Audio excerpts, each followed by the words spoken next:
40에서 50대에게 은퇴 후 어디서 생활하실 계획인가요? 라고 물어보면 공기가 좋은 곳에 전원주택을 지어서 살고 싶다. 혹은 실버타운에 입주할 계획이다. 또 따뜻한 나라로 이주하여 편히 쉬고 싶다 등의 답변을 듣곤 합니다. 그러나 이런 생각을 실현하는 것은 생각보다 쉽지 않습니다. 자연과 함께 편안히 쉬고 싶어 전원주택을 지었지만 주변에 병원이 없어 어려움을 겪는 경우나 실버타운에 입주하려 했으나 보증금이 부담스러워 포기하는 경우도 덜어 있습니다. 익숙한 지역과 공동체를 떠나 조용하고 공기가 좋으며 필요한 편의시설이 잘 갖춰져 있으면서도 너무 낯설지 않고 적당히 편안한 곳을 찾는 것은 생각보다 까다롭습니다. 그렇다면 노년에 어떤 집에 살아야 후회하지 않을까요? 그래서 오늘은 전문가들이 말하는 노후에 살면 좋은 집 구하는 방법에 대해 알아보고자 합니다. 노후에 어떤 집에서 살아야 할지 조금이라도 고민되시는 분들은 꼭 끝까지 시청하시길 바랍니다. 구독과 좋아요는 무료입니다. 여러분의 클릭 한 번으로 삶의 지혜가 많은 사람에게 전해집니다. 평균 수명이 증가하면서 은퇴 후의 생활이 점점 길어지고 있습니다. 예를 들어 60세에 은퇴하여 100세까지 살 경우 은퇴 기간은 거의 40년에 달합니다. 그러다 보니 남은 생을 어디에서 보낼 것인지에 대한 고민도 더 깊어져만 갑니다. 현재 거주하는 집에서 계속 살 것인지, 이사를 한다면 어느 지역으로 갈 것인지, 그리고 집의 크기는 얼마나 될 것인지 등을 결정해야 하는 상황입니다. 직장 생활을 마치고 나면 직장과 가까운 거주지를 선택할 필요성이 줄어들고 자녀의 입학을 마친 경우에는 학군에 대한 고려도 필요하지 않게 됩니다. 그리고 나이 들수록 엘리베이터와 같은 이동 편의 시설이 있는 곳과 관리 부담이 적은 주거 형태를 선호하는 경향이 있습니다. 또 도시에서 바쁜 생활을 이어가던 사람들이 은퇴 후에는 시골로 이사해 전원 생활을 즐기려는 생각을 가질 수도 있습니다. 하지만 각자의 취향과 경제적인 상황을 고려해야 하므로 결정을 내리는 것은 쉽지 않습니다. 특히 노후 거주지에 대한 문제는 부부가 의견을 일치시켜야 해결이 가능합니다. 예를 들어 남편이 시골로 이사해 전원주택을 짓고 싶어도 부인이 반대한다면 이는 어려울 수 있습니다. 따라서 은퇴 후에 살 곳에 대해 고민만 하다가 결정을 내리지 못하고 원치 않는 주거 생활을 하는 부부가 많습니다. 또한 시골로 이사한 후에도 오랫동안 살지 못하고 다시 도시로 돌아오는 사람들도 많습니다. 한때 조용한 지방의 실버타운이 인기를 끌었지만 역귀농 현상으로 인해 경영에 어려움을 겪는 경우도 있습니다. 결국 주거지 선택은 개인의 취향, 부부의 합의, 건강 상태, 이웃과의 관계 등을 종합적으로 고려하여 신중하게 결정해야 후회 없는 생활을 할 수 있습니다.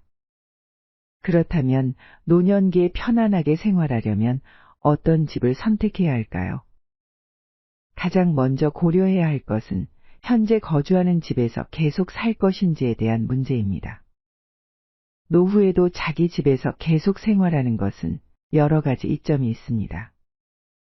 대부분 사람은 은퇴하기 직전에 가장 편안하고 쾌적한 주거 환경을 가지고 있습니다.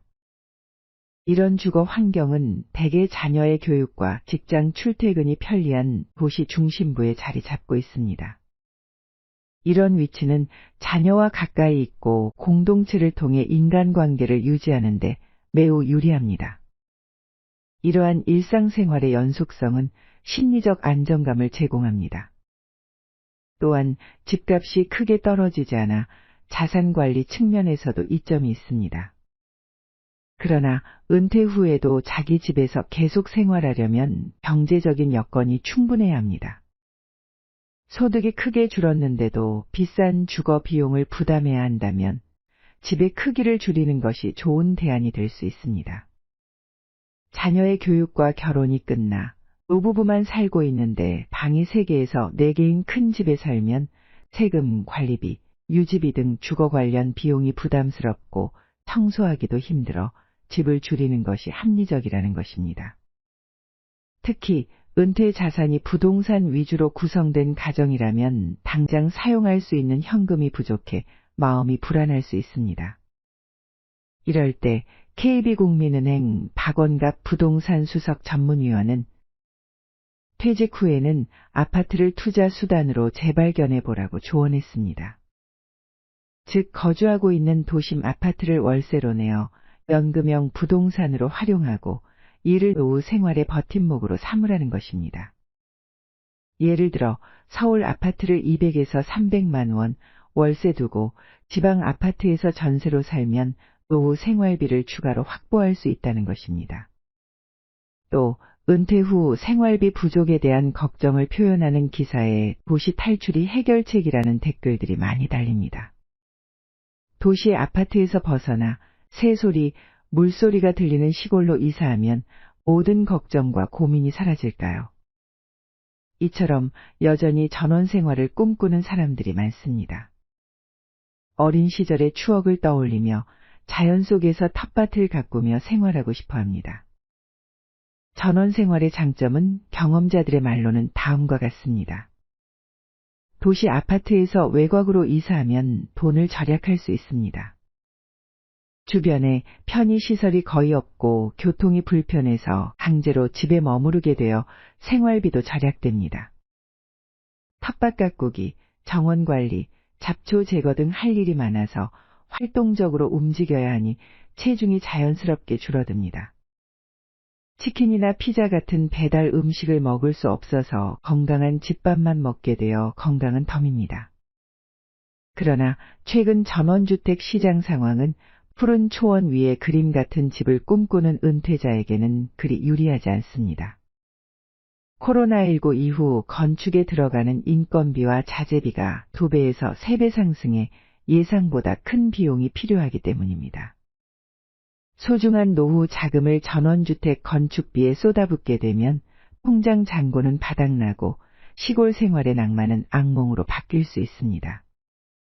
노후 준비에 관한 여러 책을 저술한 가천대 송양민 특수치료대학원장은 코로나19 이후 전원주택 건축 비용이 급증해 예전에 3억으로 지었던 집이 지금 견적을 내면 6억이 넘는다며 초기 투자 비용이 많이 증가했기 때문에 전원 생활을 꿈꾸는 은퇴 가구라면 새로 집을 짓기보다는 전월세로 생활하는 것을 추천한다고 말했습니다.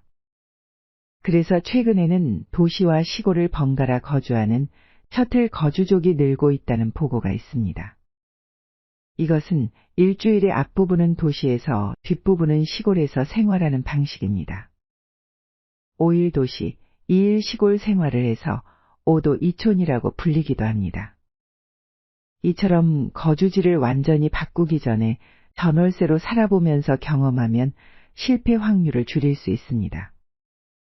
지금은 우리가 건강하고 운전이 가능하니 맑은 공기를 마시며 자연에서 눈을 뜨는 것이 행복하게만 느껴집니다.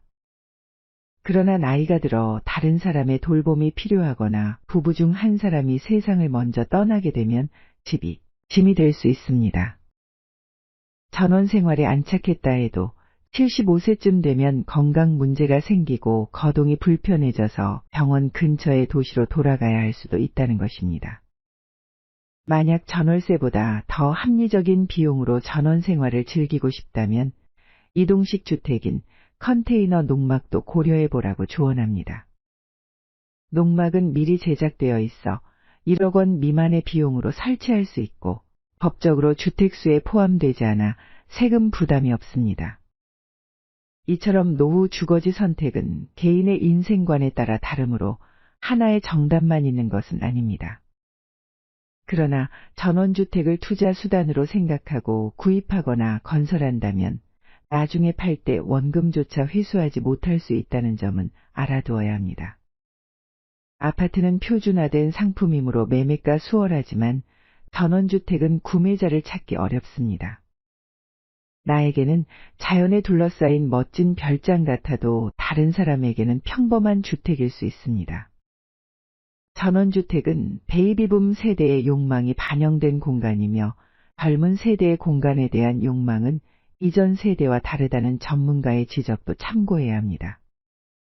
박원갑 부동산 수석 전문위원은 베이비붐 세대는 시골에서 태어나 도시에서 돈을 벌었는데 이들이 은퇴하면서 귀농 열풍이 일어나고 전원주택 붐이 일어났다. 반면 베이비붐 이후 세대는 대부분 도시에서 살았기 때문에 시골에 대한 동경심이 거의 없다고 말했습니다. 즉, 전원주택 수요가 예전처럼 높아지기는 어렵다는 의미입니다. 그렇게 인구 감소가 예상되는 시점에 나이든 은퇴자가 가치 하락이 예상되는 자산에 노후 자금을 투입하는 것은 권하고 싶지 않다며 차라리 거주와 소유를 분리하는 듀얼 라이프 전략으로 노후에 살 집을 정하라고 조언했습니다. 거주지는 바꾸더라도 소유는 바꾸지 않으면 내가 가진 자산 가치는 변동이 없기 때문입니다.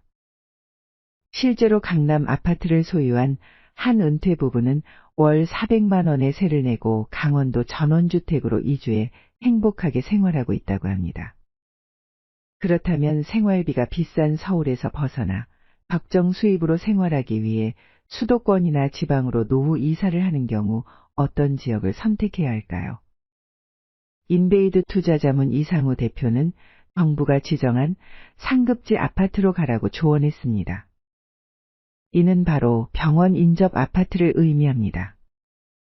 젊은 부부가 초등학교 인접 아파트를 선호하는 것처럼 노부부는 병원 인접 아파트를 우선적으로 고려해야 한다는 것입니다. 이상호 대표는 나이가 들면 누구나 건강 문제와 싸워야 하는데 몸이 불편해 운전은 어렵고 자녀에게 매번 부탁하기도 힘들기 때문에 큰 병원에 인접한 곳에 사는 것이 좋다며 대학병원들이 첨단 의료시설을 갖춘 분원을 이미 세우거나 설립을 추진 중인데 이들 지역의 신축 아파트 단지를 중심으로 노후 주거 후보지를 찾는 것이 좋다고 말했습니다. 지금까지 은퇴 후 주거지 선택에 대한 전문가들의 조언을 들어보았습니다. 노후의 주거지는 인생 후반전의 행복을 결정하는 중요한 요소입니다. 그것을 선택하는 것은 개인의 상황과 인생관에 따라 다르므로 정답이 정해져 있는 것은 아니지만 30년이 넘는 긴 시간 동안 생활할 공간을 정하는 것이며 나이가 들면서 생활 환경을 바꾸는 것이 쉽지 않기 때문에 신중한 결정이 필요합니다. 이 영상이 도움이 되길 바라며 부디 후회 없는 집을 구하셨으면 좋겠습니다. 구독과 좋아요는 사랑입니다. 끝까지 시청해 주셔서 감사합니다.